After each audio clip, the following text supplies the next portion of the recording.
meus amigos, minhas amigas, meus companheiros e companheiras do PT Bahia, sejam bem-vindos a mais um Pod 13 com o professor Emiliano José. Hoje recebendo aqui, ele não gosta, Emiliano, que a gente chame, mas o nosso bruxo, o nosso timoneiro, ex-deputado, ministro, governador, senador, líder do governo, senador Jacques Wagner. Emiliano, prazer novamente.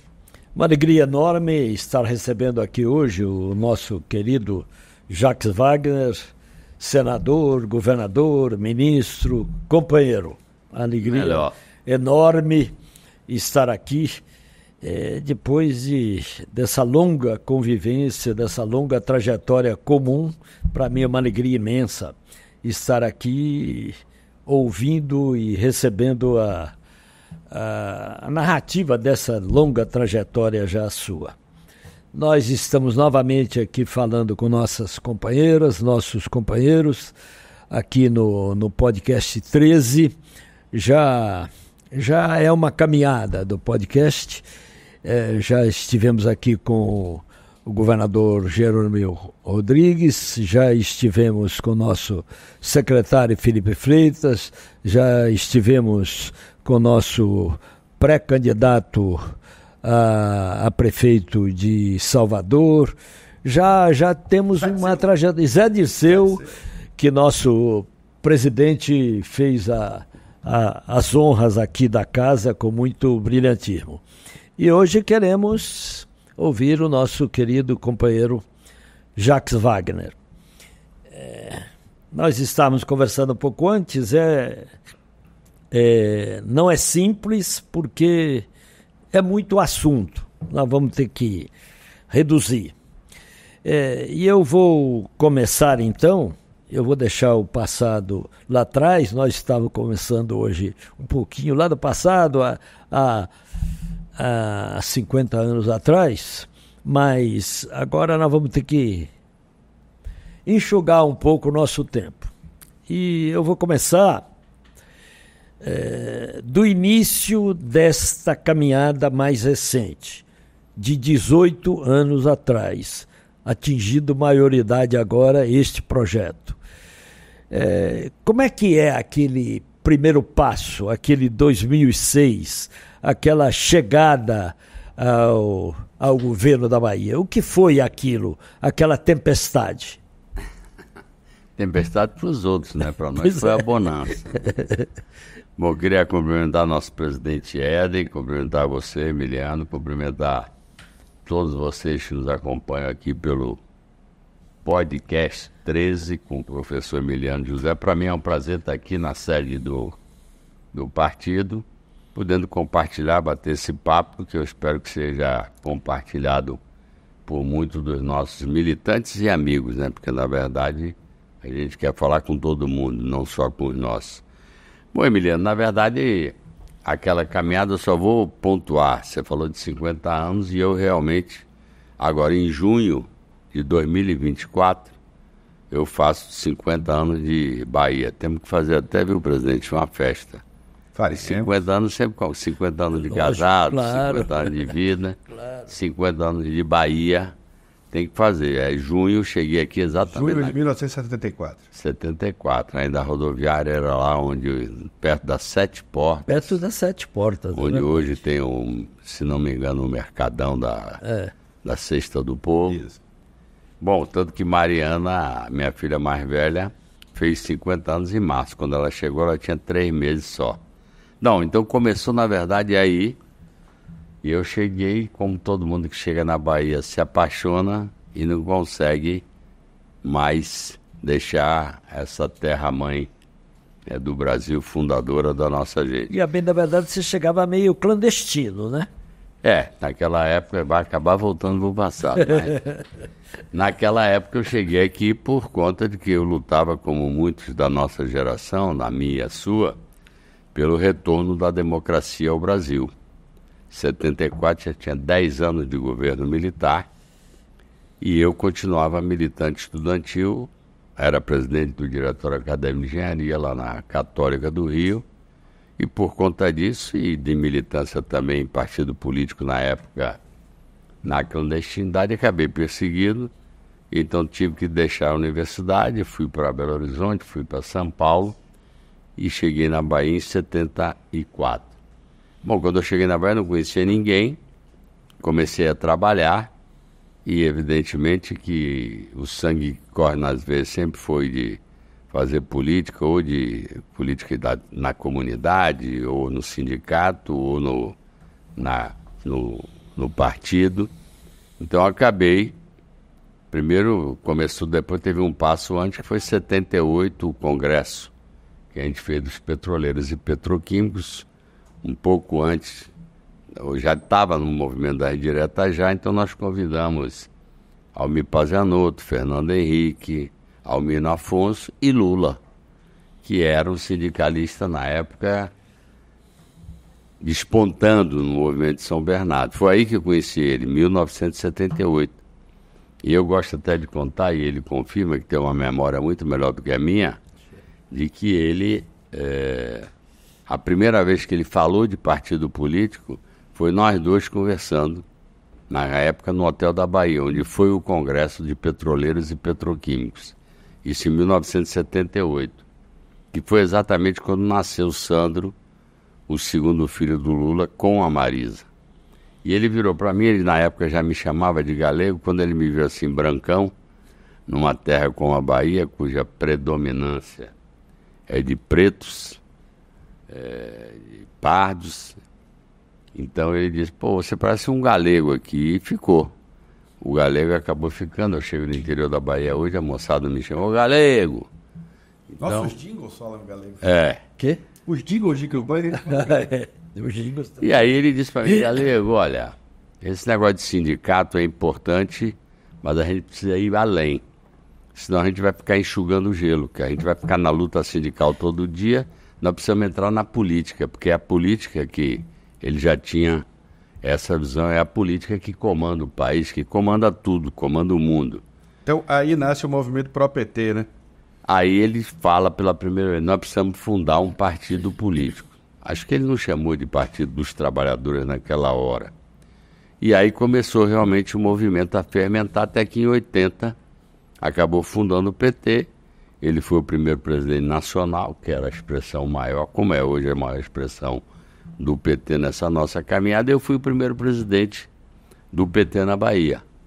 Ele foi lá nacional e eu fui aqui. Perdoe, você estava contando que Sandro nasceu no Hotel da Bahia. Não nasceu no Hotel da Bahia. No Hotel da Bahia. A gente estava no Hotel da Bahia, naquela época está longe. O celular começou com aquele tijolão que tinha em 1991. Eu me lembro que foi meu primeiro ano de deputado federal. Aí começou o pessoal a andar com aquele tijolão que tinha que tirar a bateria, botar outra para carregar. Era uma novela arretada, um peso que a gente botava até no cinto, aquele negócio de segurar, porque parecia um tijolo. Bom, aí Marisa seguramente sabia onde ele estava grávida quando ele veio, evidente, já perto de ter o neném, e aí acabou que ela conseguiu telefonar, fez contato com ele. Você vive com essa história de sindicato, viajando para todo lado, aí seu filho nasceu, você não está nem aqui. E o Sandro tem exatamente a cidade. Ele nasceu em 1978, se não me engano, em junho. E aí ele falou para mim, nós precisamos fundar o partido. Por que eu estou falando isso? Porque no fundo, a história começou lá. Eu diria que minha trajetória era movimento sindical, movimento social. Quando a gente fundou o PT, é óbvio que um partido político pretende chegar ao poder com ideias e projetos. E aí nós começamos a nossa caminhada, elegendo vereador, elegendo prefeito, orçamento participativo. E eu nunca tinha pensado em ser deputado, essa que é a verdade. Mas quando chegou, depois das diretas, depois da eleição de Tancredo, que Sarney acabou assumindo, e ficou marcada a convocação da Constituinte para 86, a eleição de Tancredo foi em 1985, aí o movimento sindical que eu militava, que era o Petroquímico, disse, olha, a gente precisa mandar um representante para lá, porque a legislação trabalhista é toda federal, então precisamos ter alguém lá que represente o que a gente precisa. E aí propuseram e eu fui candidato pela primeira vez em em 86, o PT aqui na Bahia, no Nordeste inteiro, não fez legenda e nós não elegemos nenhum deputado federal. E aí foi assim que começou a coisa de eu entrar na política, vamos dizer assim, institucional. Aí em 90 eu fui candidato de novo e aí sim o PT fez os 2 primeiros deputados federais da Bahia e do Nordeste inteiro, dos 9 estados do Nordeste. Você e Alcides? Não, eu digo sempre Alcides e Jacques Wagner, porque Alcides teve 16 mil e pouco e eu tive 11.800 e poucos votos. E aí fizemos legenda para 2, foi Alcides, que já era estadual, e eu fui com ele com 11 mil e pouco. Aí eu fui federal em 90, mas já como federal eu tinha proposto ao partido algo que existe em outros países, como o México e os Estados Unidos, que era que o deputado federal, ou seja, que quem participa do legislativo, deputado, vereador, deputado estadual, só deveria ter 2 mandatos consecutivos, como é hoje para o executivo, para governador, prefeito e presidente da República. Era um mandato, podia se reeleger. Depois tinha que ter uma quarentena de 4 anos. Ou se candidatar a outra coisa. Ou se candidatar a outra coisa. Por quê? Porque na minha cabeça, eu entendo que ser parlamentar é uma representação de quem ele elege. Não é um emprego, uma profissão. E se você ficar direto, vira um emprego, porque você não consegue nem voltar para a sua profissão original, porque vai desaprendendo. Mas essa ideia não passou. E por isso que eu fiz 2 mandatos, 90 e 94, e em 98 eu já queria ser candidato a governador. Na época a gente tentou fazer a união das oposições e acabou que o nosso candidato foi Zezé Ribeiro. Aí eu não vou contar a história inteira, senão vai ficar só aí. E aí eu fui em 98... 18% dos votos naquele momento. Pois é. E habilita o PT como alternativa naquela eleição. Aí eu fui para o 3º mandato de deputado federal, mas avisei o pessoal, olha, eu vou fazer o 3º mandato, não faço mais. Por isso, em 2002, eu fui candidato pela primeira vez, a gente só tinha 4 partidos, na coligação era o PT, PCdoB, PV e PMN, que não existe mais o PMN, com esse nome pelo menos não existe mais. E aí só tínhamos esses 4, acho que nós tínhamos 10 prefeitos apoiando, dos 417 que tem na Bahia, só tínhamos 10, o tempo de televisão era miudinho, mesmo assim, já em 2002, nós fizemos 37,5, quer dizer, Zezé fez 18 e já eu dobrou. fiz 17,5. Wagner, Valdir, Haroldo. A chapa era eu e Valdir Haroldo eram os 2 candidatos a senador. Rodamos um bom, não vou dizer a Bahia toda, mas muitas cidades da Bahia, levando a mensagem do PT, levando a mensagem do Lula. O Lula já tinha sido candidato a governador de São Paulo, o Lula tinha sido deputado federal na época da Constituinte, foi um dos constituintes naquela época, e aí nós fizemos 37,5. Naquela época, se não me engano, o conjunto das oposições, a gente fez 40 e... E fez 47, porque ele... Paulo 52, 53, né? Por aí. Aí tinha outros candidatos, o PSB, tinha o da Luz, tinha Pisco Viana, tinham vários candidatos. E aí, em 2002, o presidente me chamou, já foi um estrondo aquilo ali, porque naquela fazer 37,5 era muito. Já assustou os caras. Bom, aí eu fui trabalhar com o presidente, como ministro do Trabalho, depois trabalhei no Conselhão, depois na articulação política. E como lá estava tudo, vamos dizer, indo bem, todo mundo dizia que o presidente Lula deveria se reeleger em 2006 como presidente, eu avisei, presidente, eu vou para lá que eu vou ser candidato. Ele nem queria, porque ele achava, como era o senso comum, que ninguém tinha chance de ganhar aqui do grupo político antes de nós, que era um grupo político com outros objetivos, com outros princípios, mas que tinha um domínio geral aqui na Bahia. E eu falei, não, presidente, eu vou que eu vou ganhar. Não é que eu estava... Eu gosto de explicar isso, que as pessoas ficam achando, e como é que você sabia que ia ganhar? Porque a gente fazia conta. Se eu tive 37,5 em 2002, com 4 partidos, com 10 prefeitos, o presidente Lula não tinha sido presidente da República. Eu disse, ô presidente, eu fiz 37,5. De lá para cá, do lado da gente, o senhor foi presidente, eu fui ministro, o povo do Nordeste adora o senhor e seu governo, seu estilo de governar. Acho que o povo da Bahia quer esse estilo lá na Bahia. Tinha mais coisa que o senhor dizia. Eu era secretário de Juventude. Não, então, aí teve... Tribunal de Justiça livre. O Tribunal de Justiça, na época, já tinha se libertado do domínio absoluto. O grupo de lá já estava 4 anos mais velho, já estava rachado, o PSDB estava rachado com os caras, o MDB estava rachado com os caras. Em 2002, me perdoe, mas tinha um apelo da morte de Luiz Eduardo também. Não, o Luiz Eduardo foi em 98. Foi em 98. Foi, aliás, a votação mais alta que o grupo teve. Eu sempre disse, viu, Emiliano? E para vocês que estão começando a caminhada agora, a moçada mais nova, que eu espero que cada vez se encante mais com a política, que o pessoal chega muito à política, mas é a política que arruma ou desarruma a vida da gente. Então, eu, na época, eu dizia que eu ia ganhar, por isso que não era por bruxaria, não era porque eu estava com bola de cristal. É porque eu dizia para o presidente, ó, eu tinha 4 partidos. Em 2006, eu tinha 9 na coligação. Em 2002, eu tinha um tempo de televisão desse tamaninho, e o adversário muito tempo. Em 2006, meu tempo era quase igual ao dele, porque como agregamos mais partidos. Eu tinha 9 prefeitos na primeira, em 2006 já tinha mais de 50 apoiando a gente. Então, era outra realidade. E tinha o vento do presidente Lula, candidato à reeleição. E eu não sabia que ia ganhar no primeiro turno. Mas acabou acreditando. Eu voltei de Brasília, fui fazer a campanha, rodamos muito. Eu sentia, independente das pesquisas, que nunca deram essa possibilidade, nem na véspera da eleição, eu sentia que a mensagem estava sendo bem recebida.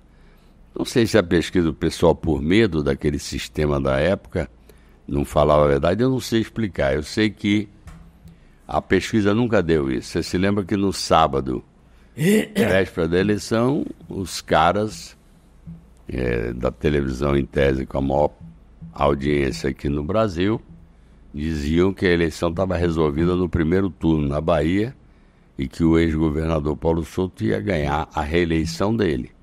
Acabou que eu é que ganhei no primeiro turno. E aí foi realmente aquele... Tem um temperinho aí que o senhor não contou, que o Lula disse pra você, não vá, você tá doido. Não, aí é só piada, porque no dia, no domingo, quando saiu o resultado, evidentemente, repare, foi uma festa retada, eu estava lá em casa, todo mundo comemorando, biritando, etc. Aí Fatinha me disse, olha, o presidente está querendo falar com você. Era o presidente Lula. Aí ele me ligou e falou, pô, Galego, eu achei que você não ia nem pro segundo turno, você ganhou no primeiro. E na época, quando eu fui sair do governo, em março, eu conversando com ele, ele disse, não vá, não vá, não vá. Quando ele viu que eu estava determinado a vir, ele disse, olha, então vá. Se você passar pro segundo turno, ele falando para mim, como o pessoal está dizendo que eu vou ganhar no primeiro, eu vou lá com a faixa presidencial ajudar você no segundo. Aí ele ficou pro segundo turno e a gente aqui ganhou no primeiro. Aí quando ele me ligou, eu fiz a minha piada. Falou, tá lembrado daquela nossa conversa? Falou, claro.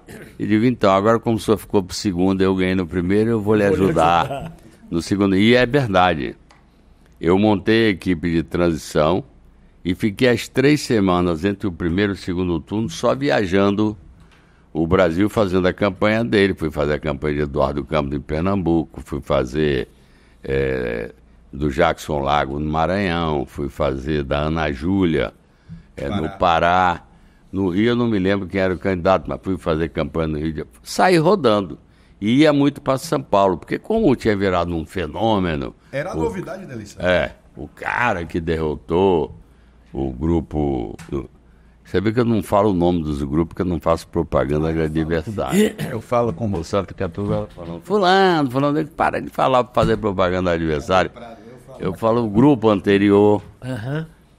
E eu fui rodar realmente. Então, foi realmente um vendaval pro lado de lá. Para nós foi um começo, não vou negar que é sempre um susto. Eu nunca tinha sido nem prefeito, nem nada, e você sai logo para governador, mas a gente aprende. Com a necessidade a gente aprende. Eu me lembro que na época a chefe da Casa Civil do Lula era a Dilma, e a gente começou a preparar o governo, que eu fui fazer a campanha do Lula, ele ganhou a reeleição, aí eu voltei para fazer a transição, para escolher os secretários. E aí ela veio aqui, passou um fim de semana com a gente exatamente pela experiência dela para dar as orientações. E eu acho que, fundamentalmente, o que a gente conseguiu mudar é toda a relação com o povo da Bahia, com o judiciário, com a Assembleia Legislativa, com a imprensa, com os empresários. A gente, eu diria assim, abriu, porque o governo, o Estado baiano da época do outro grupo, era um Estado muito pesado. O empresário, para investir aqui, tinha que fazer beijamão com o grupo ou com o chefe do grupo na época. A gente usou na campanha, era a panelinha. Era a panelinha, e a gente falava de quebrar a panelinha. Então eu acho que eu me orgulho muito dessa parte, da mudança da forma de se exercer a política aqui na Bahia, que a gente mudou 180 graus. Vamos tentar ir um pouco mais fundo nisto. Agora, então, chegamos ao governo. Como foi essa chegada? O sujeito que não havia sido nunca nem prefeito. Você tentou, aliás, ser prefeito de Camaçari. Você disputou a eleição? Disputei. Em 2000, para ajudar, né? O PT. Para ajudar o PT. Novo, foi quando você me dizia, um pouco antes, acho que foi num aniversário, eu não serei mais... Foi lá na Vitória, eu não serei mais candidato a deputado federal. Você me falou, eu até, mas é mesmo? É. E aí você foi ser candidato a prefeito. Agora, como chegar ao governo? É tudo novo, né?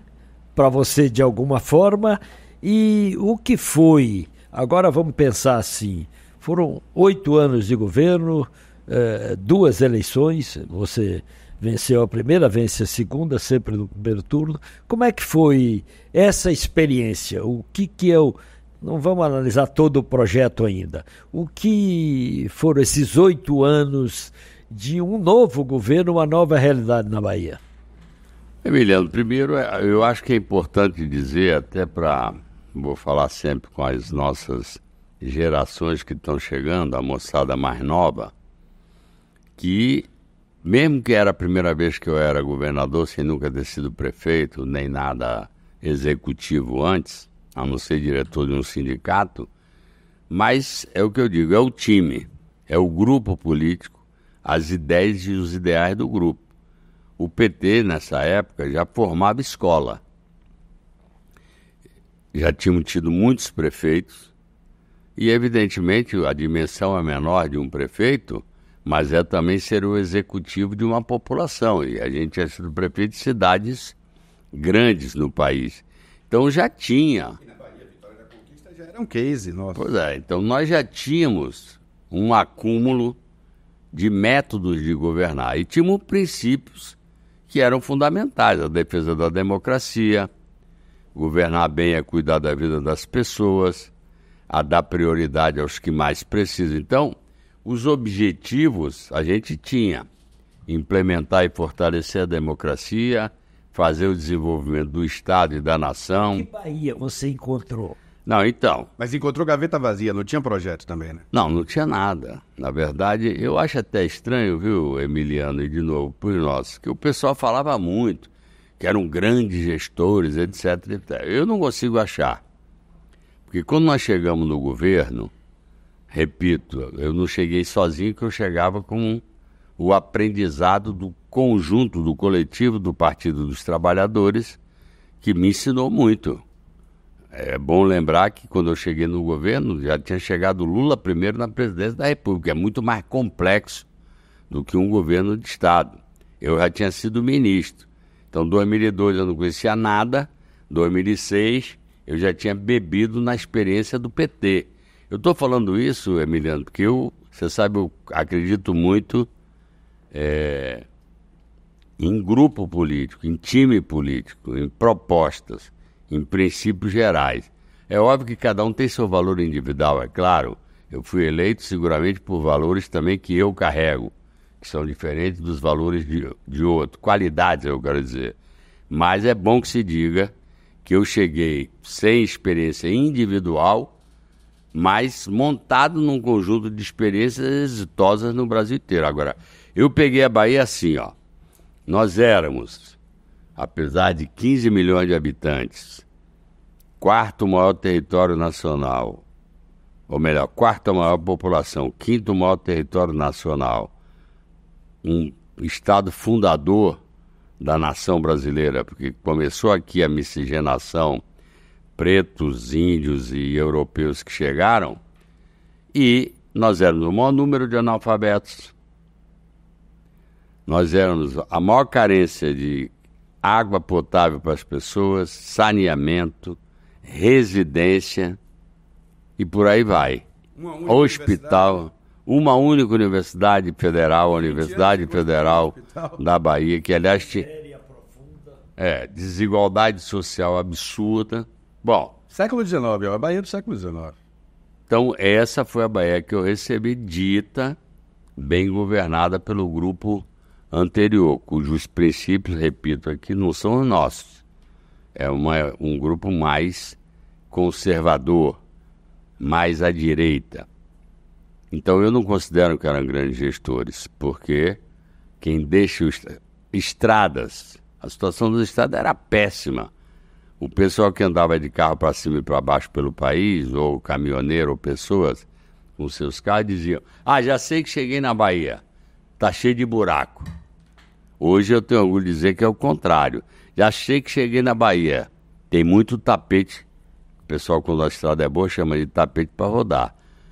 Quantos hospitais nós já fizemos? Nós lançamos o Todos pela Alfabetização, alfabetizamos 1.400.000, 1.500.000 pessoas. Ainda temos, evidentemente, muita gente analfabeta, mas nós alfabetizamos. E não era alfabetização só assinar o nome, não. O curso era de 7, 8 meses, e o cara, para receber o diploma de alfabetizado, tinha que fazer uma cartinha de próprio punho, para a gente perceber que ele tinha capacidade daquilo.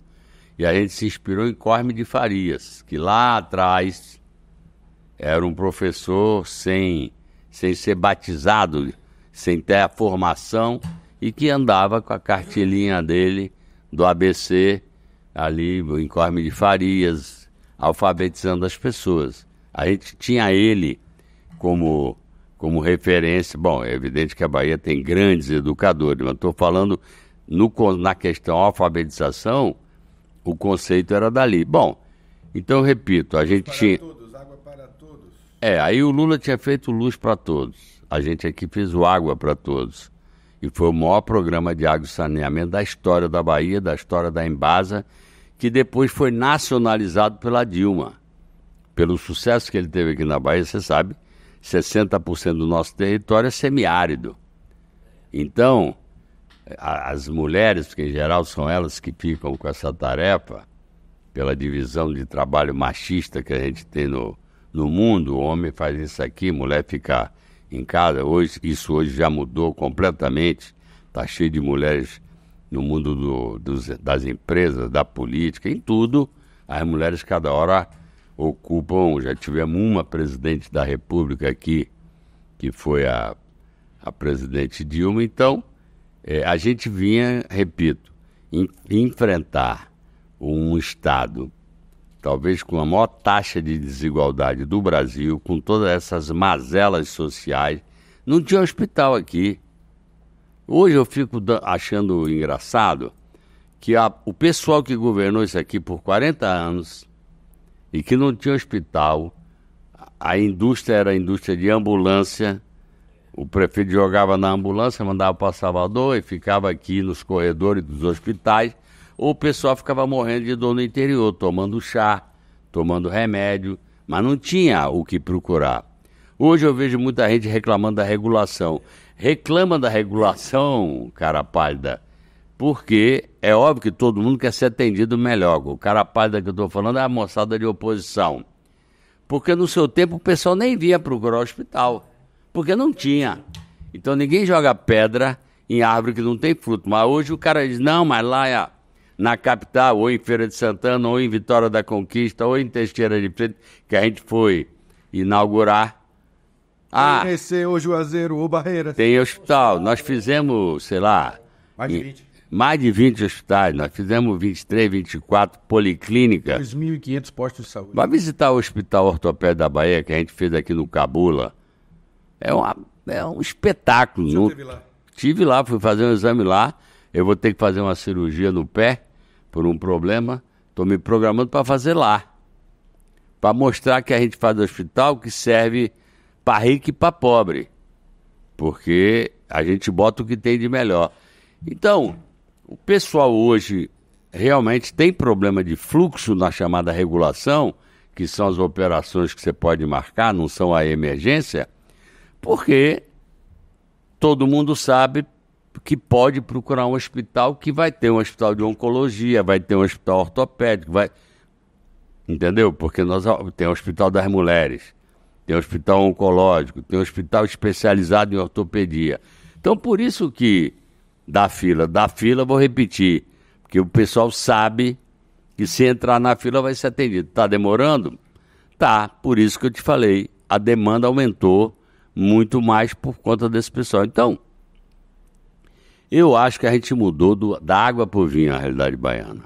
Para melhor socialmente, para melhor politicamente. Hoje as pessoas aqui, Emiliano, você é jornalista, é um batalhador da democracia como eu, desde do governo, surgimento do governo militar em 64, a relação nossa com a imprensa é outra. Evidentemente que hoje, com rede social, mudou tudo. Algumas coisas para melhor, outras coisas para complicar. Porque tudo que chega de tecnologia que é boa, porque hoje eu tenho minha filha mais velha trabalhando nos Estados Unidos, com o marido, com minha neta e meu neto, e eu posso ligar e conversar com ela olhando para a cara do meu neto. Isso aí é um negócio fantástico, que antigamente estava longe. Olhe lá quando se tinha telefone, não sei o que lá, era tudo mais difícil. Mas ao tempo que facilitou para o bem, infelizmente facilitou para o mal. Para quem quer usar a tecnologia para pregar a desinformação, a mentira. Você vê, eu fico abismado agora. Rio Grande do Sul agora. Gente, eu não sei como qualificar. Criminoso.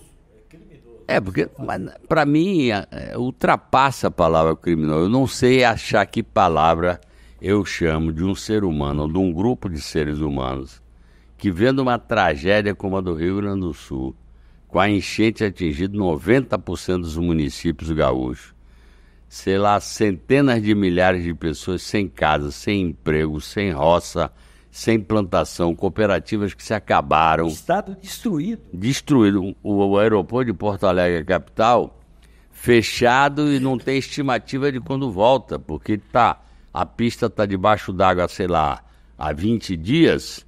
Parece que agora começou... É um estado a ser reconstruído, um estado. Agora é bom a gente pegar esse tema para também falar para algo que...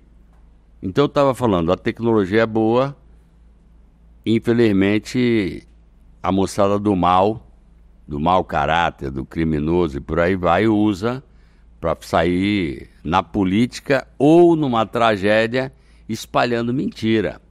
Ou para botar em rede social programas que os pais têm que ficar se ocupando, que os caras enfiam na rede uma opção de coisa que não... Pedofilia, estimulando às vezes a juventude a se cortar, a se matar, sei lá o quê. A gente conhece casos de jovens que sequenciando o que uma rede social manda. Mas a tecnologia é sempre bem-vinda. O que tem que ter é a sociedade saber botar os limites. Porque a moçada que é dona das redes, o dinheiro, é o que eu digo, é o deu o dinheiro. Não, mas isso é ruim para a sociedade, não me interessa, eu ganho dinheiro com isso. É óbvio que tem que regular. Os países mais desenvolvidos, o Jerônimo, por exemplo, eu sei que está buscando investimento, está na Alemanha. Está na Alemanha, está voltando hoje ou amanhã cedo. Na Alemanha, a legislação é duríssima em relação a isso. Mas voltando ao Rio Grande do Sul, eu quero fazer um link do que está acontecendo no Rio Grande do Sul para os nossos e para os deles também, porque eu não sei o que precisa mais para as pessoas entenderem que a casa maior, o planeta Terra, não está aguentando o jeito que nós humanos, que somos parte do meio ambiente, estamos tratando o planeta. Não aguenta. É mais água que você quer? Por favor, senador. Viu aí? Sou de aqui, de como é contra a regra. Botando regra. Você é sempre generoso comigo. Bom, então, eu vou dizer, eu não sei o que precisa mais, Éden, Emiliano ou vocês. Quando é que as pessoas vão entender que nós temos que ter uma relação diferente com a natureza e com o planeta Terra? Que a gente tem que proteger rio, tem que proteger solo, tem que proteger o ar. Porque o que está acontecendo lá, e o que está acontecendo, não é lá.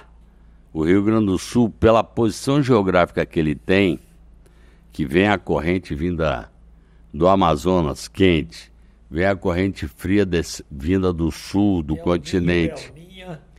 Quando eles se encontram, na verdade essa onda fria que estava subindo era para virar chuva no centro-oeste e em outros estados, exatamente para evitar a seca. Está tendo seca lá porque a água não chegou. E essa água, ao encontrar com o fluxo que vem por conta do El Niño, do aquecimento do oceano, que vem lá da Amazônia, os dois se batem. Uma massa gelada com uma massa quente. Tem um muro aqui que não deixou subir, que é o muro produzido por outro fenômeno climático. Aí ficou exatamente em cima do Rio Grande do Sul. E precipitou. E aí, óbvio, massa fria com massa quente, quando você bota água gelada aqui, não dá aquela suada do lado de fora da garrafa. Quando você pega a cerveja gelada, sua do lado de fora. É o quê? É o gelado da cerveja com o ar quente do lado de fora. Foi o que aconteceu lá. Quente com frio, bateu, virou chuva. Não tinha como a onda fria passar, nem a onda que vinha com calor ir para o mar. Aí choveu esse tanto que está chovendo em cima do Rio Grande do Sul. Só que não é primeiro, Emiliano. Foi lá isso. Foi seca na Amazônia. Nós já estamos tendo desertificação aqui. Então, eu não sei quando é que vai acontecer dessas pessoas, a moçada da fake news, a moçada da mentira. E o legislativo brasileiro também, vai. É porque ali, hoje, infelizmente, está dominado por uma maioria conservadora, que pensa no negócio, mas não pensa no país e nas pessoas. Monumental silêncio, né, diante da porque eles não querem. Aí quando a gente quer... Você se lembra que eu fui presidente da Comissão de Meio Ambiente? Nós criamos o Fórum de Geração Ecológica. Juntamos 50 pessoas, homens e mulheres, da sociedade civil, do agronegócio, da agricultura familiar, de vários setores, vários estudiosos do clima. E durante um ano trabalhamos do que seria uma legislação para favorecer essa questão da preservação ambiental no Brasil. Geramos 28 projetos de lei, 28. Alguns deles a gente conseguiu aprovar, outros estão em tramitação. Porque, e olha, Emiliano, não tem contradição entre desenvolvimento, geração de empresa e preservação. O conceito moderno hoje de sustentabilidade é o que eu chamo de sustentabilidade tripartite, que não sou eu que estou inventando, são os estudiosos que criaram. O que é tripartite? Tem que ter sustentabilidade na economia, claro. A economia tem que estar arrumada para ter desenvolvimento, progresso, geração de emprego e inclusão social, que é o que a juventude mais está focada. Porque, vamos dizer, nós fizemos vários programas sociais como o Bolsa Família, fundamental para conseguir colocar as pessoas numa condição mínima de sobrevivência. Mas é óbvio que a moçada de 16 a 24, como o primeiro governo do presidente Lula foi lá atrás, é bom a gente entender isso. A moçada, quando nasceu, já chegou no mundo governado por a gente. Ou seja, já chegou com essas coisas todas que eu estou... Então, o Bolsa Família já está na normalidade das pessoas, mas na história, quem for estudar um pouquinho vai ver qual foi o papel do Bolsa Família. E ainda é. O que eu quero dizer que a moçada que já encontrou um ambiente melhor de sobrevivência, a juventude, ela está olhando corretamente para frente. Então, claro que quer mais. Então, isso aqui está resolvido? Vem cá, amigo, e meu emprego, e minha cultura, e minha arte, e minha tecnologia, e minha formação profissional. E nós do PT estamos focados nisso. A gente sabe que o que a gente fez credencia a gente para o futuro, foi fundamental para melhorar a vida das pessoas. É só perceber, enquanto a gente era governo, o Brasil saiu do chamado mapa da fome. Tomaram o governo da Dilma, voltamos. Depois elegeram o ex-presidente, voltamos para o mapa da fome. É preciso dizer isso para a moçada de 16 a 24. Eu sei que vocês não conheceram quando chegaram, mas é bom saber que a gente saiu do mapa da fome por programas sociais de proteção à maioria que tem menos condição financeira. Quantas pessoas entraram nas universidades? Ednei falou, aqui só tinha uma universidade federal, hoje tem 6. Todas chegaram no nosso tempo. Fora os institutos federais. Fora o que seriam as escolas técnicas que mudaram de nome. Só tinha uma... Temos 10 Pois é, só tinha a Escola Técnica do Barbalho, só tinha a Universidade Federal da Bahia, hoje tem do Extremo Sul, do Oeste, do Recôncavo, por aí vai. Então, só para a moçada, vou repetir porque eu quero conversar muito com vocês, de 16 a 24. A moçada que está chegando agora está correta. Tem que olhar para frente e dizer, meu caro, eu quero saber como é que eu me incluo, como é que eu me realizo, etc. Mas é só para contar um pouquinho a história. Pergunte a papai e mamãe como era antes, ou a titio, ou a vovô, para você entender. Não, e para cuidar, porque essas conquistas podem acabar. Como acabaram e voltamos para o mapa da fome. Agora, deixa eu aproveitar que o senhor está falando de desafios das redes sociais, para lhe perguntar sobre a sua atuação lá como líder do governo e o mandato de senador um pouquinho. Extrema-direita fazendo oposição, não é mais a oposição que a gente tinha em 2003, 2004, enfim.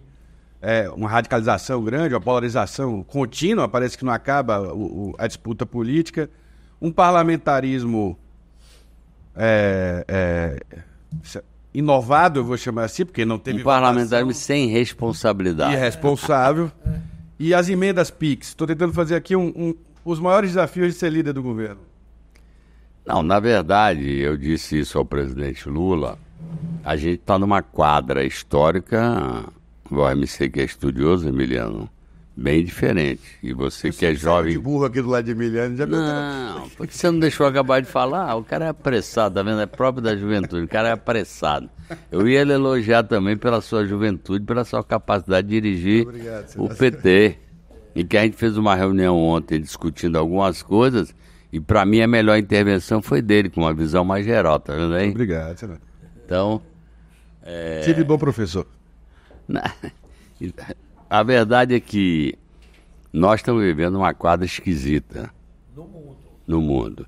E eu gosto de falar, Emiliano, sem maiores estudos, é assim, ó, ano que vem completam 80 anos do final da Segunda Guerra Mundial, que foi a maior barbárie produzida pelos seres humanos no século passado, com a morte de milhões e milhões de pessoas, com a destruição de países e com a destruição, através de 2 bombas atômicas, 2 cidades do Japão, quando a guerra praticamente os alemães já tinham perdido. Foram fazer o teste. E eles já tinham massacrado Tóquio. Então, 80 anos depois, de novo aí para a moçada mais nova, quando acabou a Segunda Guerra Mundial, o que os líderes políticos da época ofereceram foi o estado do bem-estar social. Era o conceito que brotou a partir do final da Segunda. Por quê? Porque todo mundo sabe que ninguém entra numa briga, numa guerra, nenhum ser humano, nenhum grupo humano entra numa briga, numa guerra, se não for por fanatismo, como está acontecendo muito hoje, ou se não for por uma questão de sobrevivência, por desacreditar. o pessoal não tinha sua vida atendida, não tinha suas condições de vida boas, então cria uma conjuntura, um caldo de cultura que favorece a um maluco, sei lá se é maluco, um doido como o Hitler naquela época, a propor uma raça pura, superior, ariana, aí perseguiu judeus, testemunhos de Jeová, cigano, homossexuais e por aí, comunista, deficiente físico. É incrível, ele perseguia porque achava que era uma raça inferior. Pois bem, saímos de lá, estado do bem-estar social. O que a gente tem hoje com o capitalismo financeiro que nós temos hoje predominando no mundo inteiro? Nós estamos no estado de bem-estar social, tem emprego para todo mundo, tem uma condição de vida boa para a mãe. Isso até na Europa, é isso. Que era a pátria, digamos, do estado do bem-estar social. Essa é que é a verdade. Mesmo países riquíssimos estão cheios de desigualdade social dentro.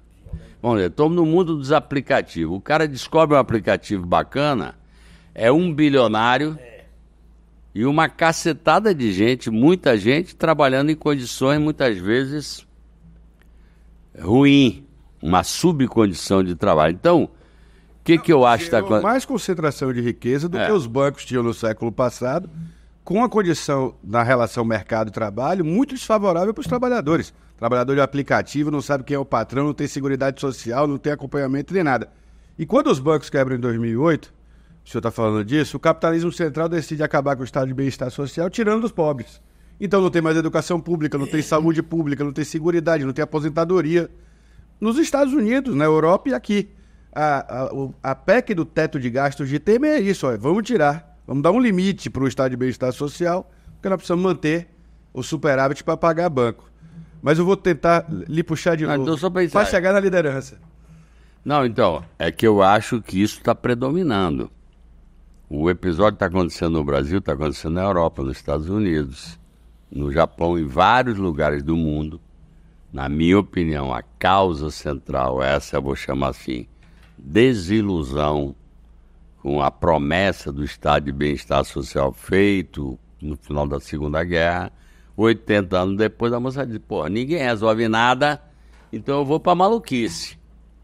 E para mim é um pouco o que está acontecendo. E Argentina agora é um exemplo. E tem gente se aproveitando. Então, você chega na liderança do governo como senador, Éden, e é óbvio que a tarefa é totalmente diferente.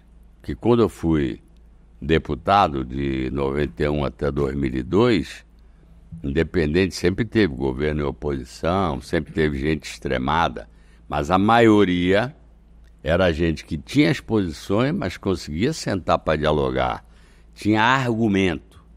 Hoje, nós encontramos um mundo, inclusive no parlamento, que não tem argumento, tem clichê, que é um pouco a linguagem rápida da rede. Então, cara, como é que o pessoal fala? Vamos lacrar. Lacração. Vamos não sei o quê. Vocês conhecem essas palavras mais do que eu. Que, como eu digo, a moçada que está nascendo agora parece que já nasce com o dedo eletrônico. O moleque de 2 anos já está fuçando na tela. Eu não entendo nada como é que o guri daquele tamanho já sabe disso. Seguramente meus netos sabem melhor. Eu não sou analógico total, mas não sou essa moçada que faz tudo, já ninguém... Bom, esse é o mundo moderno e que nós, seres humanos, temos que... Então, na liderança do governo lá, óbvio que é mais complicado que no passado. Não tem espaço para mediação, por exemplo. É muito difícil fazer a mediação. O negócio lá é risco no chão. Tá aqui, quem tá lá não presta. Não funciona assim. Tem gente... não é isso. Não, e Emiliano, tem gente que presta que não presta em qualquer lugar. Tem. Pode ter dentro do PT, pode ter no outro partido, numa igreja, qualquer lugar. É o gênero humano. É o gênero humano. Eu brinco sempre que tem santo e diabo dentro de cada um de nós. Sim. A opção é sua. Eu quero deixar o diabo predominar, ou eu quero deixar o santo que eu digo, não precisa ser santo no sentido de querer o bem. Então, é difícil, é mais difícil do que antes. E o presidente Lula sente isso. Que eu digo para ele, presidente, o senhor não vai encontrar, não encontrou o Congresso que o senhor encontrou 20 anos atrás. Aí em 2002, 2003, né, que ele começou a governar. Porque mudou. É a fanatização. Você chega hoje na Câmara dos Deputados, é cacete, xinga daqui, xinga dali, xinga daqui, e é tudo no clichê. E eu digo até ao nosso pessoal, você sabe que eu sempre fui da mediação e da conciliação. Às vezes, mesmo os nossos não gostam, que o cara quer que você suba na tribuna e desça a madeira. Não resolve nossa vida isso aí. Resolveu na política. Não, é porque a gente é da turma do argumento. Eles são a turma do xingamento e do clichê. Nesse território do xingamento e do clichê, como não é o nosso original, nós não vamos funcionar bem. Nós temos que adentrar a rede, mas não para xingar do outro lado. Que eu acho que falta a gente organizar nossas redes, nosso exército digital. Isso falta. Eu sei que o exército deles está cheio de robô, que enganam as pessoas e... Cara, mandaram 1 milhão de zap para não sei quem. Não são 1 milhão de pessoas. Acabou que contrata lá fora do país ilegalmente e fica mandando. Então, não é fácil. A gente não está em maioria.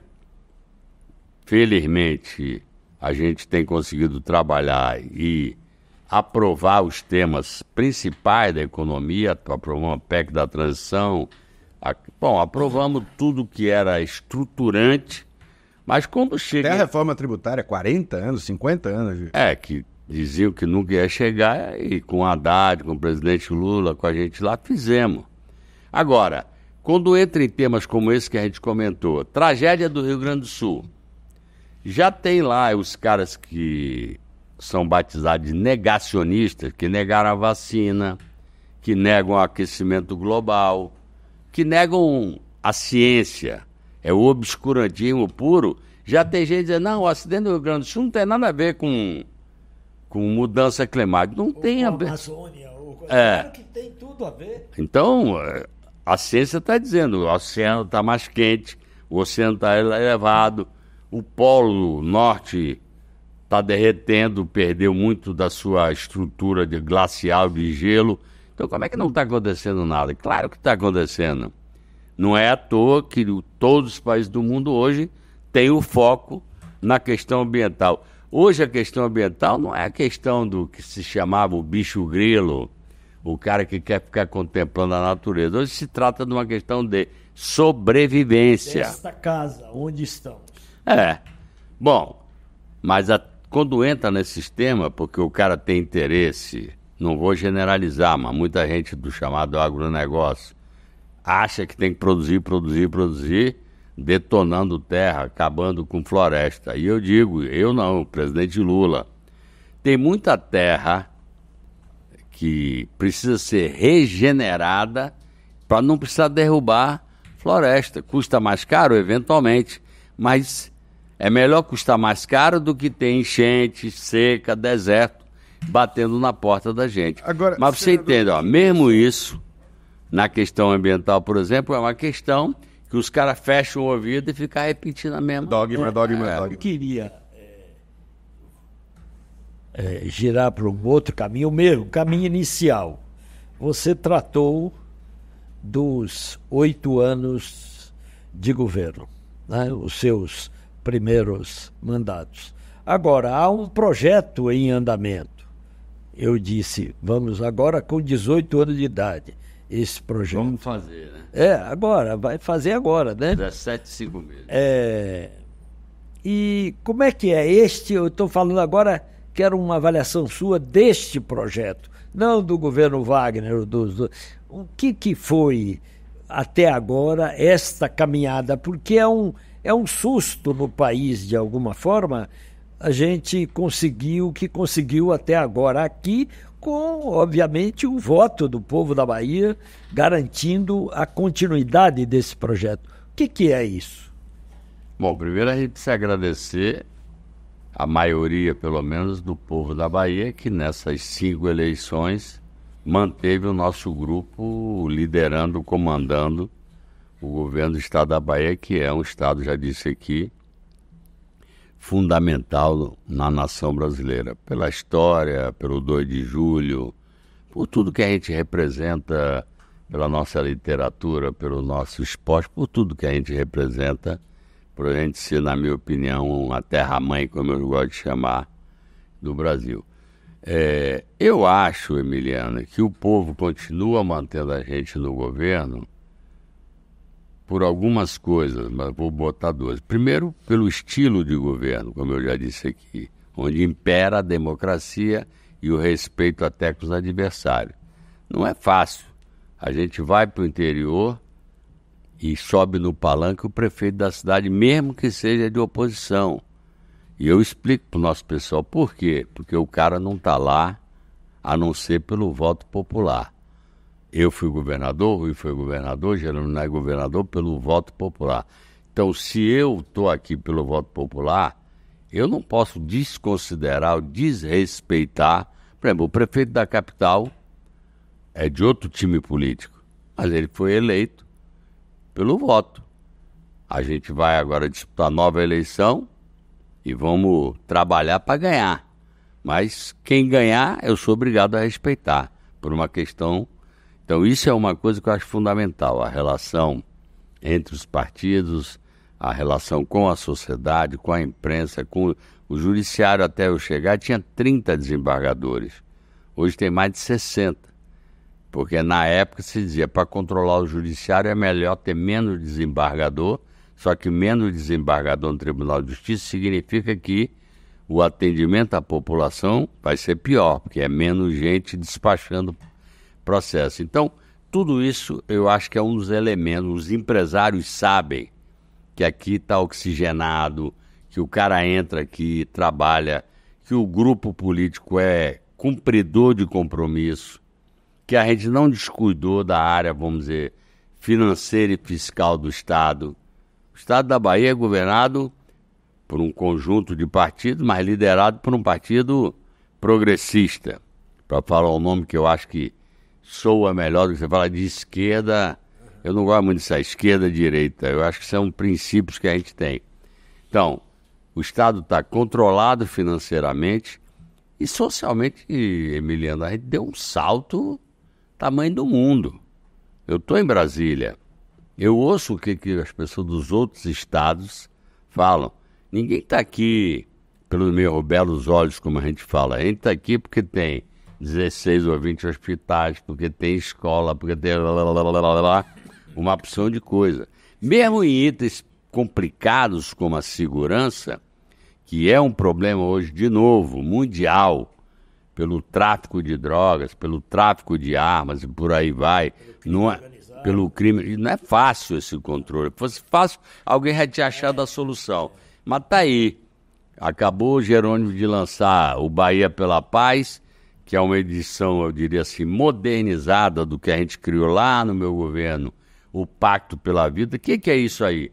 É pegar as melhores práticas do Brasil e do mundo e introduzir aqui na gestão da segurança, juntando todo mundo, porque a segurança não é só uma tarefa do governo, do executivo, é do governo, é do legislativo, é do judiciário, é do Ministério Público, é da Defensoria, é de sociedade civil. E da sociedade.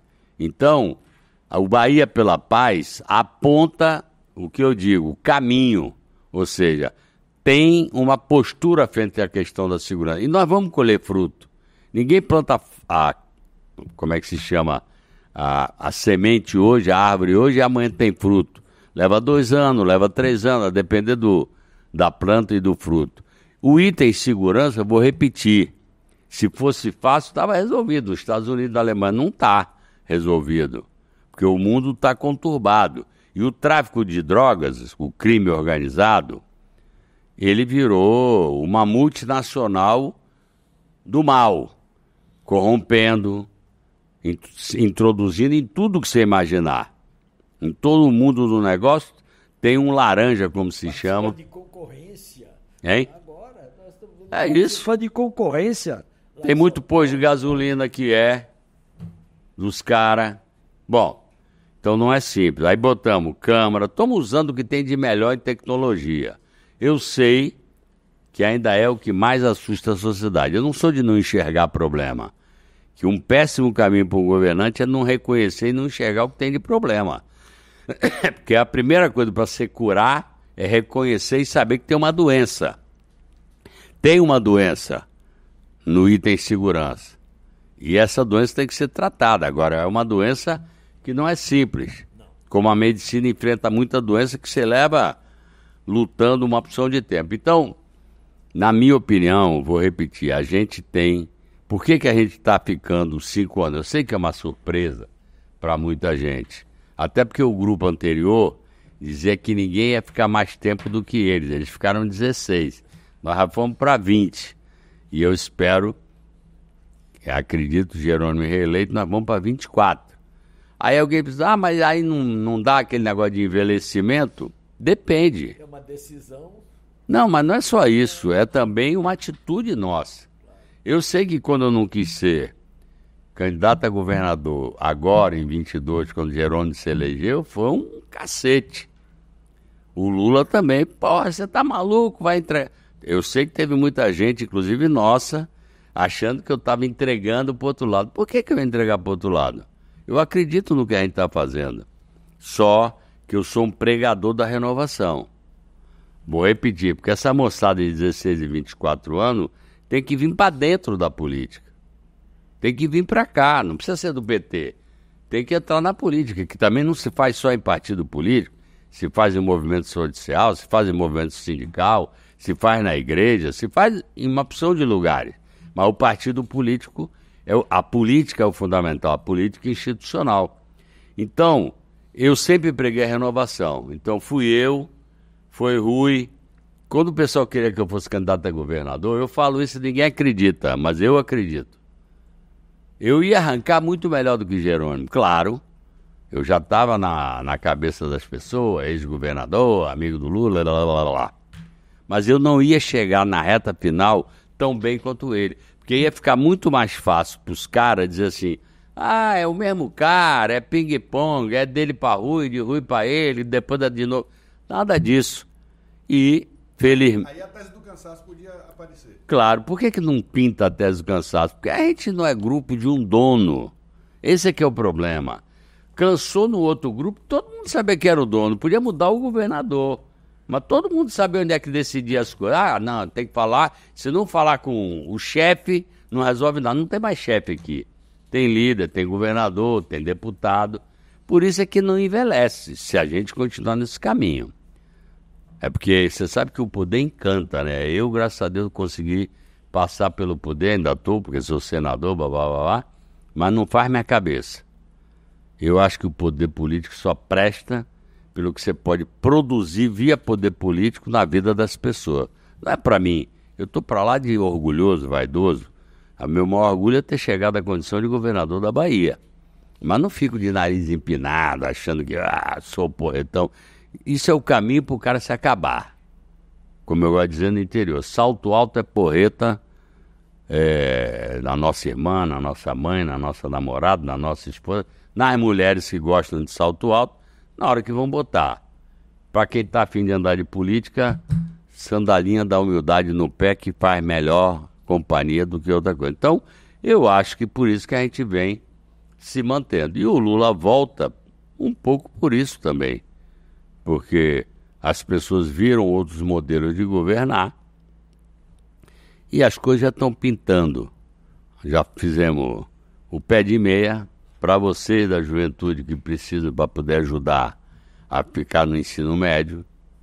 Já fizemos o Desenrola, que resolveu dívida de muita gente que estava no SPC, essas coisas aí. Fizemos agora, pouca gente conhece os empresários.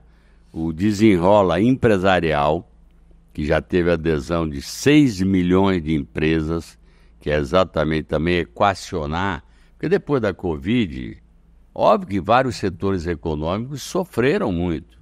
Os preços subiram estupidamente, agora estão aos poucos voltando ao normal. Então, o país, o governo, tem projeto para o país, sabe o que está fazendo, e vou repetir, todo começo é assim mesmo, a gente vai arrumando para depois deslanchar. E eu tenho absoluta convicção que o Lula vai deslanchar, o governo vai deslanchar. A gente, Emiliano, Éden, vocês que estão nos acompanhando, o Brasil voltou já à 9ª posição na economia mundial, 9ª.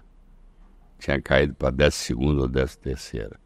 A inflação caiu, apesar de que tem inflação na ponta, principalmente nos alimentos mais usados pela população. Mas a inflação geral caiu, o juro caiu.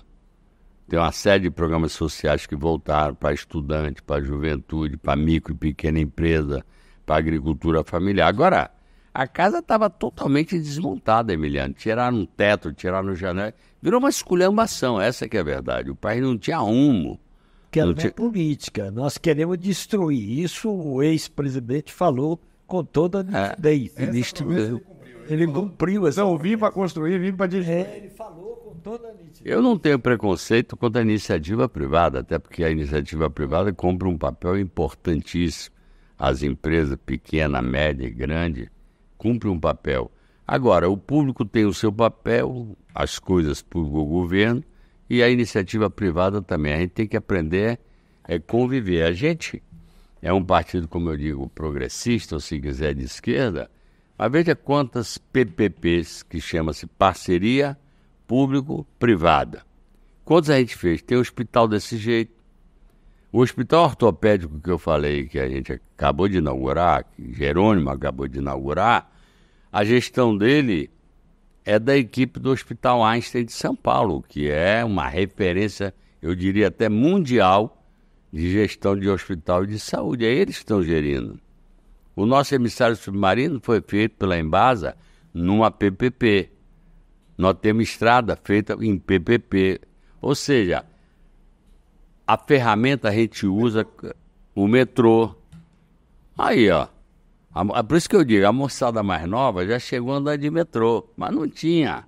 E estava parada há 12, 14 anos. Essa moçada que critica.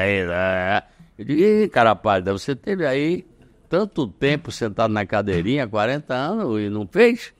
Agora... Deixa eu pegar esse gancho então, que o senhor falou aí da nova cultura política, e citou Jerônimo, e nossos opositores foram à imprensa essa semana tentar desqualificar o governador Jerônimo, elogiando o senhor, elogiando o Rui, desqualificando Jerônimo, e nós temos dito que Jerônimo reúne talvez as melhores características, ou principais características do senhor e de Rui, com relação a ele ter capacidade e disposição para conversar, para dialogar com o conjunto dos movimentos sociais, com os empresários, com a política, com os prefeitos, com os deputados, que é uma característica muito sua, dessa nova cultura, que eu acho que talvez o nosso principal patrimônio material desse período é o que Wagner construiu, essa nova cultura política na Bahia.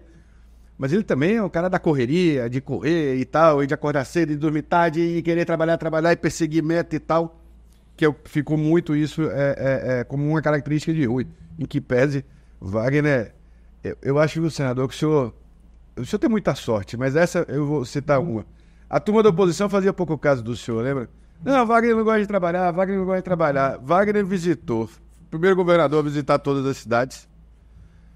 Aqui é do Polo Petroquímico, acorda 4 horas da manhã, 5 horas da manhã, estava me mandando mensagem dizendo que estava fazendo ginástica já. Entregou muito, como nenhum governador havia entregado, e conseguiu uma reeleição mais ou menos fácil, vou chamar assim, e elegeu o sucessor com certa facilidade, talvez também porque eles fizeram pouco caso. Mas deixa eu voltar a Jerônimo.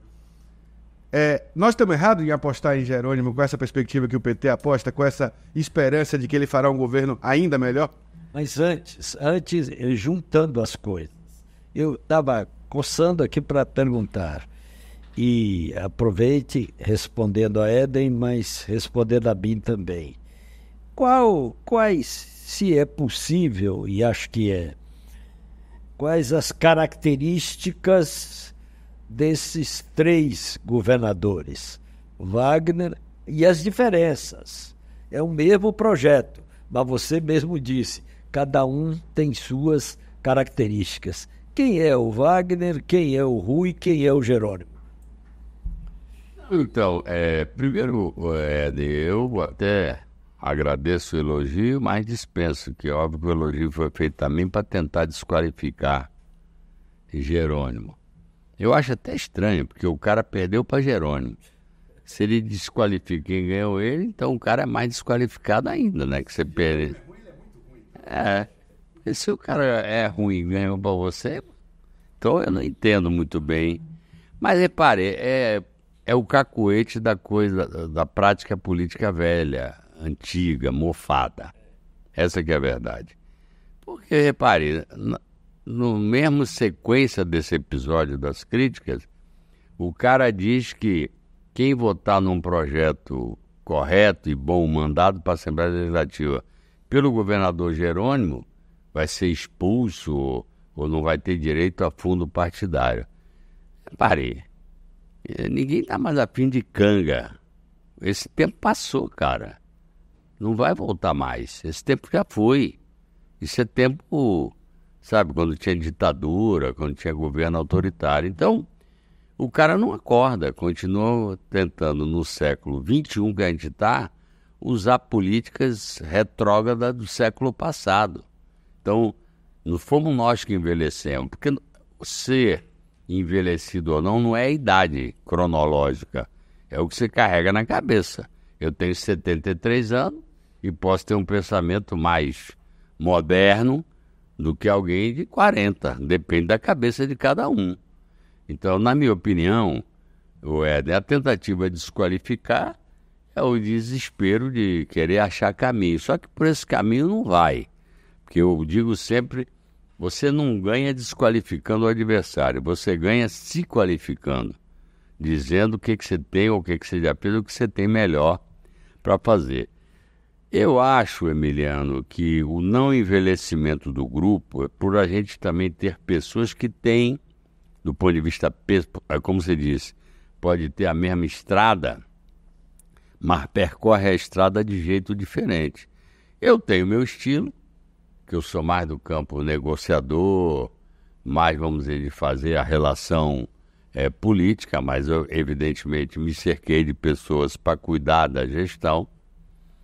Eu diria que a característica de Rui, vamos dizer, é menos isso. Eu diria que ele, durante os 8 anos dele, gastou menos tempo na gestão da política, por assim dizer, e mais na questão da gestão propriamente dita, na execução, etc, etc. E os dois fizemos muita coisa, em estrada, em hospital, uma opção de coisa. Então, são características diferentes, por bem e por mal. Tinha gente que podia reclamar de mim porque eu não estava tão todo dia na frente, mas tinha equipe para fazer. Podem reclamar de Rui porque ele executa muito, é um grande gestor, mas não para conversar. E por isso eu brinquei com o Jerônimo e falei, Jerônimo, deixa eu dizer minha opinião. Eu acho que você devia jogar eu e Rui dentro de um liquidificador, bater, e o que sair daí, na minha opinião, é o equilíbrio. E eu acho que ele tem essa característica. Tem um cacuete mais de chegar para a gestão da política. Ele é um cara que gasta tempo com isso, chama prefeito, conversa com o prefeito, etc.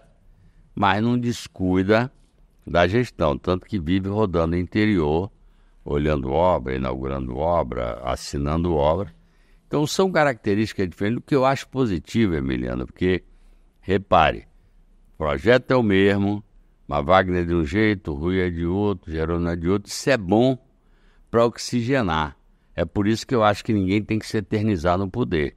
Porque quando o cara se eterniza, vai ficando envelhecido. Não, já conheço isso, eu quero experimentar uma coisa boa. Então, eu acho que são características diferentes, mas, como eu digo, tem o mesmo lastro de construção. Prioridade nos que mais precisam, paixão pela democracia, respeito, inclusive, aos adversários. Tudo isso compõe um quadro. E na área social, porque aí, Emiliano, por isso que eu digo, eles falam, eu digo, me diga qual é a área de governo que vocês conseguiram com 40, e a gente agora está com 17 anos e meio, vai fazer 18, qual foi a área que vocês têm um resultado para apresentar melhor do que o nosso? Não tem nenhuma. Nem estrada, nem hospital, nem escola, nem segurança. Os caras falam demais. Eu digo, traga aqui o que vocês fizeram de segurança. Eu digo o que eles fizeram de segurança. Aí a polícia militar sabe, a polícia civil também. Nunca foram tão valorizados. Quando eu cheguei, Caboclo ainda usava 38. Uma arma obsoleta. Colete à prova de bala não tinha para todo mundo, não. Tinha que, na troca de tudo, o cara tirar e entregar para o outro. Não tinha combustível para andar nos carros. Era carro tudo velho. Alguém já deve ter visto a cena naquela época de alguém empurrando o carro de polícia. Então, por favor, não venha para cá com conversa fiada, porque não é isso que vai levar ninguém para frente. Eu quero que mostre o que fez. Vou falar do tema mais difícil, segurança. Tinha alguma câmara nessa terra? Não, não tinha nenhuma. Pode perguntar aos policiais. Quem mais profissionalizou e colocou equipamento. Agora mesmo, recentemente, Jerônimo Casquinha entregou, eu troquei tudo, virou carro alugado, muito mais moderno. A estrutura, pode perguntar aos policiais que pisam e que dependem da nossa vida, o que eles têm e o que eles tinham. A gente dá um banho. Óbvio que o problema não está resolvido e eu não estou desconhecendo o problema. Agora, estou insistindo. Mostre o que vocês fizeram para resolver o problema. Não fizeram, não vou dizer nada, mas não fizeram nada de... Entendeu? Pode ser que escondiam notícia, por isso que podiam ter algum resultado que acabou. Esses caras escondiam a verdade para fingir que estavam melhorando. Agora deixa eu puxar para a política, que esse ano é também ano eleitoral. Nós fechamos um balanço aqui do Diretório Estadual das Candidaturas do PT. Nós elegemos 32 prefeitos na eleição passada, foi a eleição mais difícil, eleição municipal mais difícil para nós. Golpe na Dilma, prisão do Lula e tal.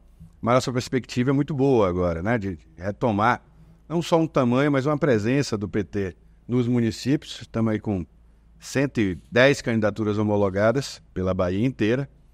Queremos crescer sobre a oposição e não sobre aliados. Então, onde tem um aliado melhor posicionado, nós do PT estamos trabalhando para que o diretório local apoie.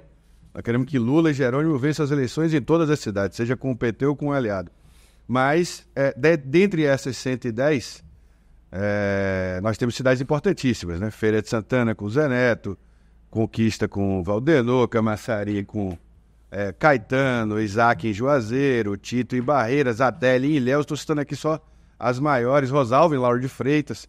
Então nós temos boas disputas para fazer. Eu queria, primeiro, que o senhor deixasse uma mensagem aí para quem vai representar o PT nas urnas. Não é fácil ser candidato a vereador, a vereadora pelo PT, é sempre a campanha do Tostão contra 1 milhão nessas cidades, mas também passar um balanço aqui com a sua perspectiva para as eleições municipais e, enfim, para 2024.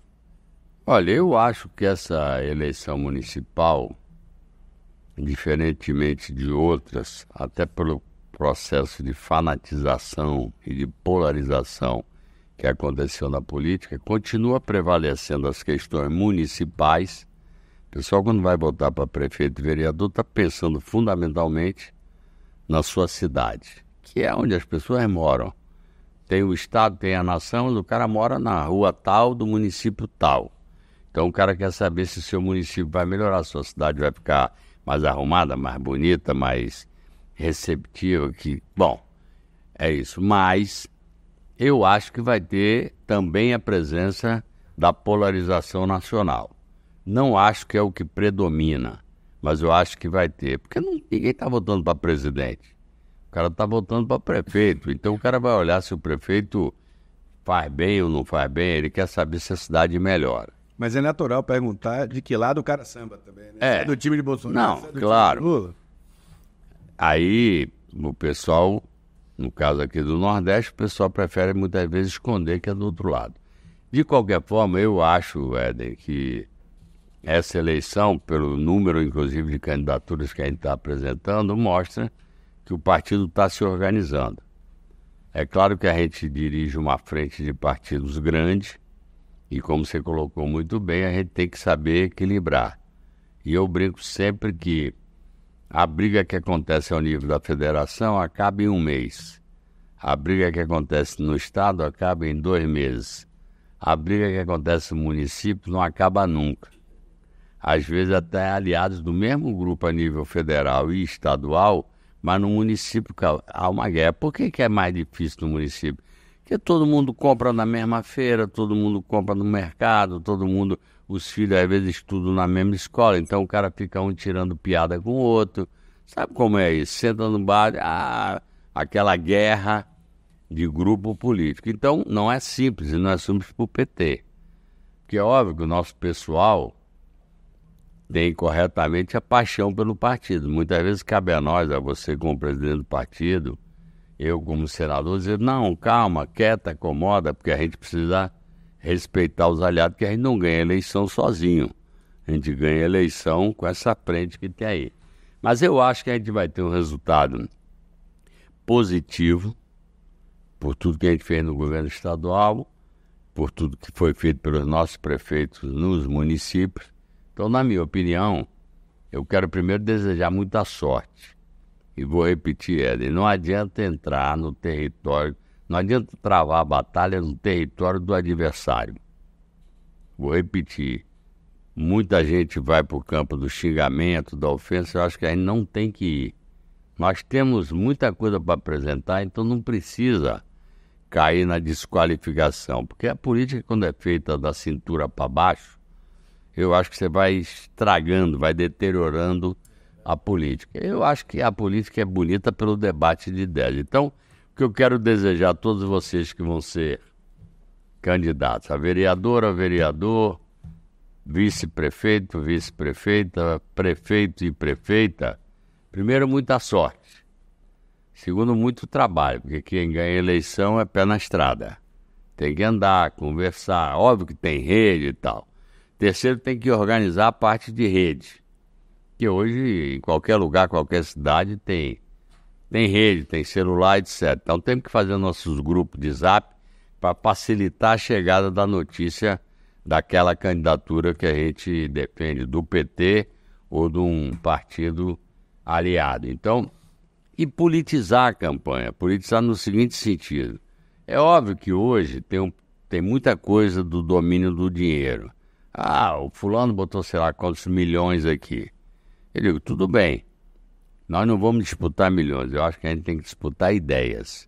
Eu sei que o povo cobra e a gente tem que explicar que a gente não trabalha só nessa vertente.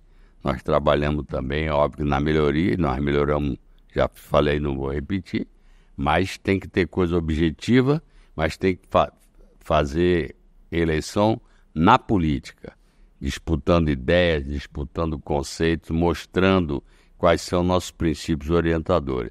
E não no xingamento, que na minha opinião não vai para lugar nenhum, porque o povo diz que os políticos brigam, quem paga a conta é o povo. Então, boa sorte para todo mundo que vai enfrentar, é uma batalha, eu acho que é um momento alto da democracia, para você debater ideias, e tomara que a gente ganhe, pelo menos na maioria dos lugares que a gente está disputando com o PT, e torcendo para também que o pessoal dos partidos aliados possam também ganhar para a gente fazer em 2026, com o apoio de prefeitos, vereadores e vereadoras, a gente poder ter uma campanha bem sustentada nos municípios. Parece que só passaram 20 minutos, mas já estamos com 1h20 e tanto já de programa. Então eu vou passar ao professor Emiliano fazer a última pergunta. Professor. Não, é espinhoso, mas eu creio que necessário. Você Éder já tocou nisso, mas eu quero apimentar um pouco mais. A conjuntura que a gente vive é uma conjuntura bastante espinhosa. Eu digo para o presidente Lula. Eu digo que ele vive... Quem está longe pode dizer isso, talvez você não possa dizer, mas que ele vive com a faca encostada no pescoço permanentemente por um parlamentarismo canhestro que não foi decidido e que é regido pelo dinheiro. Pelo dinheiro significa por esse estranho mecanismo de emendas, e um tipo de emenda que acaba condicionando muito da política nacional. Então, como é que é lidar com isso cotidianamente. Eu digo, do ponto de vista do presidente Lula e do ponto de vista de quem está na liderança do governo no Senado. E não é só do Senado, porque você tem um papel que vai além do Senado. Não, Emiliano, realmente eu diria que é um desafio. E essa imagem que você faz da faca no pescoço, talvez as pessoas tenham até dificuldade de entender, porque é óbvio, na cabeça de todo mundo, o nosso regime é presidencialista e, portanto, a figura do presidente da República ou do governador, que o sistema é o mesmo, o sistema do executivo brotado das urnas, diferentemente do parlamentarismo, que brota e tem uma espécie de eleição indireta pelo chefe de governo, que é o Congresso de cada país que faz. Nós vivemos realmente... Eu não sou parlamentarista, sou presidencialista, porque a estrutura de partidos políticos no Brasil ainda é tão pouco consistente que, para mim, ter parlamentarismo, você tem que ter uma história de partidos políticos com muita densidade. Não é nosso caso, nós ainda estamos, sei lá, com mais de 15 partidos políticos, então é muito disperso. Os partidos não têm, não estou acusando todos, mas na média os partidos não têm uma linha programática. 28 representações partidárias na Câmara. 28, piorou. Quer dizer, não existe isso em nenhuma grande democracia do mundo. Bom, então, o que aconteceu realmente, principalmente no governo passado, de 2019 até 2022. Como não tinha apetite para política o governo passado, vivia, repito, de clichê, ele entrou nessa onda do fanatismo que está se espalhando na política mundial, de idolatria, etc, etc. Então, como não tinha política, não tinha um projeto para o país, o que ele tinha para oferecer para o Congresso? Porque a gente, querendo ou não, gosta ou não, com a graça de Deus e das nossas lutas, nós vivemos numa democracia. Numa democracia, o governador não manda sozinho, o prefeito não manda sozinho e o presidente não manda sozinho. Só que se instituiu no último governo, vou repetir, 2019 a 2022, um sistema de relacionamento entre o executivo, presidente da República, e o legislativo, senador e deputado, uma relação a mais, comercial, a mais árida possível. Por quê? Bom, se eu não tenho política para oferecer, vou oferecer emenda, dinheiro. E para você ter uma ideia, eu acho, não me lembro agora, na minha época de deputado, lá nos idos de 90 até 2002, eu não tenho nada contra a emenda, viu, Emiliano Éden? Nada. A emenda é algo que tem para o parlamentar para ele poder fazer algum atendimento direto, vamos dizer assim, para um prefeito, para uma comunidade, etc. Só que para esse ano, o total de emendas do parlamento, Câmara e Senado, é 54 bilhões de reais. Aí por que você está correto? Porque é um parlamentarismo que eu chamo sem responsabilidade. Porque o parlamento tem 54 bi, gasta bem ou mal, a depender do parlamentar, e já tem 1000 histórias de dinheiro mal gasto. E na hora que dá o problema, está faltando hospital, está faltando segurança. Isso é do presidente da República. Eu digo, beleza. Quer dizer, você está igual o cara que... Só tem bônus. Eu vou gastando, quando acabar, vou lá pedir mais. Não tem país que aguente esse sistema. Então, é óbvio, quando o presidente Lula governou os primeiros 8 anos, não era esse o sistema. Tinha emenda, mas não tinha nem esse volume, nem nós reduzimos a política ao que ela foi reduzida, a relação do executivo com o parlamento. Era totalmente diferente. E é um apetite insaciável. Não tem limite. É sempre pouco, quero mais, quero mais. Então, é complicado, o desafio é grande. Eu acredito muito, eu vou repetir, na política, portanto, política eu chamo de ideias e projetos para o país. Acredito muito na capacidade do presidente Lula, que ele tem uma capacidade de convencer, dialogar com pessoas pelo estilo dele. Ele fez uma rodada no primeiro ano, também dedicada à área internacional, porque precisava recuperar o papel do Brasil no mundo. Sem dúvida. Durante 4 anos do governo passado, o Brasil não era chamado para nenhuma reunião importante, nenhuma. Mundial, pária. Não era chamado para nada. Para meio ambiente, para nada. Hoje, o Brasil é demandado para tudo. Não tem mais não. Estamos aí chefiando o Banco dos BRICS, chefiando o grupo chamado G20, que é dos 20 países mais ricos, chefiando o Mercosul. Vai ter a COP do Clima no ano que vem, a COP 30, em Belém do Pará, ou seja, na Amazônia, que é o símbolo maior da questão ambiental. Então, é difícil, mas nós vamos ganhar essa batalha. Eu tenho certeza que nós vamos ganhar. O presidente é determinado, otimista, tem 78, eu tenho 73, mas ele tem uma energia arretada, acho que tem mais energia do que eu, tá o mesmo pique, o mesmo otimismo, a mesma vontade de trabalhar pelo país e pelos brasileiros.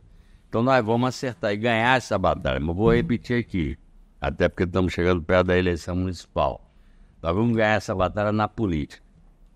Não é disputando na grana. Na grana não adianta, porque a gente vai despolitizar, então não vamos sair do nosso território. Então, o senhor diz muito bem. A grana que trouxe uma quadra ou uma praça tirou direito lá em Brasília, né? Eu quero dizer, quando eu vou para o interior, o que eu chamo de politizar é isso. Às vezes eu falo, prefeito, tudo bem. O senhor quer a praça, o cara trouxe a emenda. Agora, como é que ele votou naquilo que diz respeito, não à prefeitura, mas aos munícipes, ao direito das pessoas? Aí precisa saber, porque às vezes o cara lhe agrada com a praça e mete uma faca nas suas costas no que é direito do seu povo. Então, é duro, é mais fácil, Emiliano e Éden e vocês, contar uma mentira bem contada, ainda mais em tempo de fake news, do que você ser um pregador da realidade, da melhoria, das coisas saudáveis para a vida humana. É mais fácil você pregar. Não tem problema de aquecimento global. Aí haja chuva, haja seca, haja destruição, e o cara continua falando mentira. Acredita quem quiser. Eu acho que a gente tem que continuar no caminho da transparência e no caminho de contar aquilo que a gente acredita. Aí, resultado eleitoral, amigo, é uma decisão do povo numa eleição. Daqui a 4 vai ter outra decisão. E, portanto, eu digo sempre que uma das qualidades para a política é ter paciência, porque às vezes demora a você mostrar que seu caminho é o melhor, mas não vamos sair do caminho só porque está difícil. Bom, só tenho a lhe agradecer, obrigado. Eu é que agradeço. Dona Iva já encomendou seu negocinho, vai eu chegar. gosto de pulseira.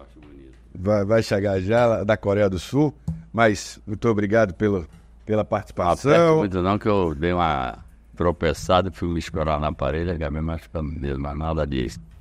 Importante, é um pouco da idade. Obrigado também, professor Emiliano, mais uma vez. Tamo juntos e mês que vem tem mais, né?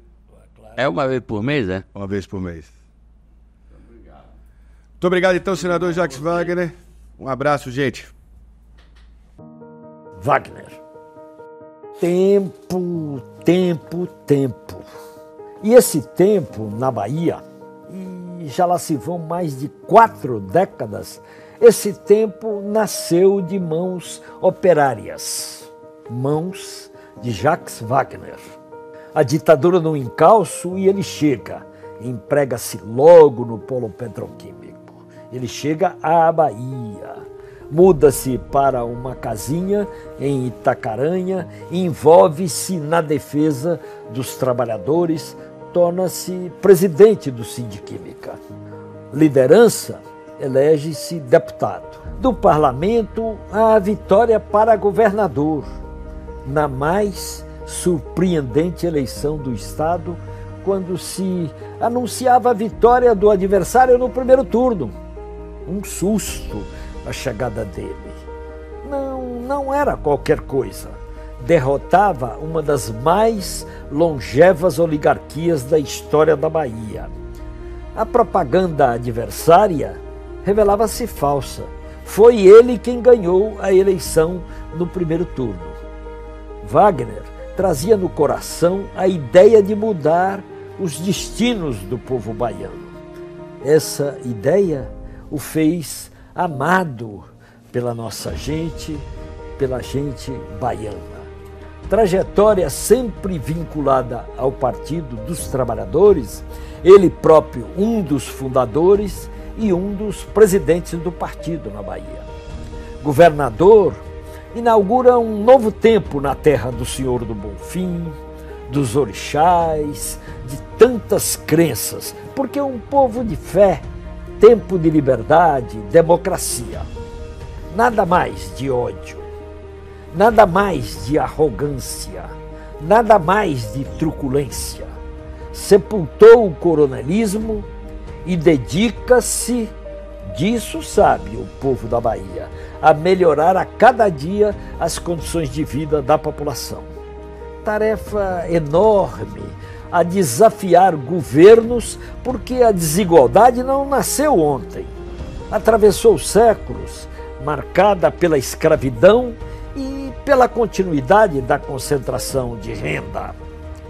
Elegeu-se em 2006, foi reeleito, participou de modo decisivo das duas eleições seguintes de Rui Costa e da eleição de Jerônimo Rodrigues. Nesta última, podia ser o candidato, era assim anunciado. Mas ele apostou na renovação e o povo da Bahia outra vez lhe deu razão.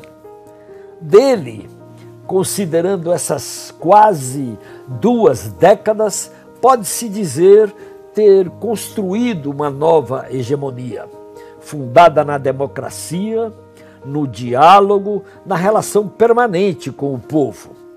Nesse momento, no Senado, lidera os esforços de Lula para a reconstrução do Brasil.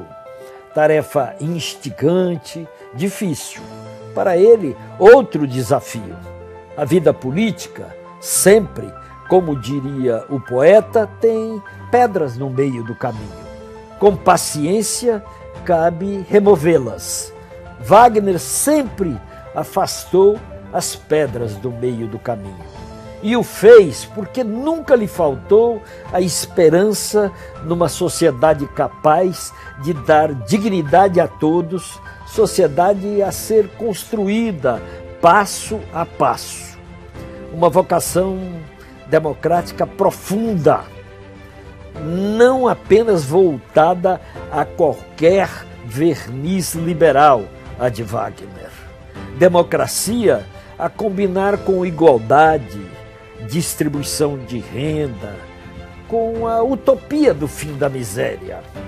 Coerente, firme na convicção de ser a política um meio civilizatório, ser a democracia o único caminho para o enfrentamento dos nossos desafios. Maduro atravessou tempestades, mas nunca tirou os pés do chão, nunca deixou de analisar a chamada correlação de forças, mas nunca deixou uma mania de lado, sempre olhar o horizonte, caminhar olhando para frente, para construir um futuro generoso para nossa gente. Esse espírito o tornou admirado pelo seu povo, pelo povo da Bahia e respeitado também até pelos adversários. Parabéns, parabéns, companheiro Jacques Wagner.